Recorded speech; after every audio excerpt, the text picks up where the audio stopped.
ছেলে এক কাপ চা করেও খেতে পারে না, আমার ছেলে রান্না করবে, আমার ছেলে পারেই না, আমার ছেলে ঘর দোর মোছা এইসব কাজ শিখেছি যে আমার ছেলে পারে না, আমার ছেলে একটা স্নান করে জামা কাপড়ও ধয় না।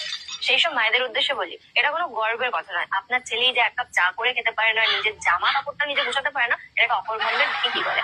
একটা মেয়ে যেমন টাকা ইনকাম করতে পারে, তার সাথে সে না ঘর দোর সবকিছু গুছিয়ে বাইরে থেকে ইনকামটা করেও কিন্তু ঘরে আনতে পারে। আর এই যে আপনি গর্ব করে বলছেন আমার ছেলে এক কাপ চা গড়িয়েও খেতে পারে না, একটা জল গড়িয়েও খায় না, আমার ছেলে এইসব কাজ করতে পারে না, এটা খুব গর্বের কথা নয়, জানেন তো? আপনার ছেলেকে এই শিক্ষাটা দিন। এটা না একটা বেঁচে থাকার জন্য এটা শিক্ষা, এটা সবাইকেই শিখতে হয়।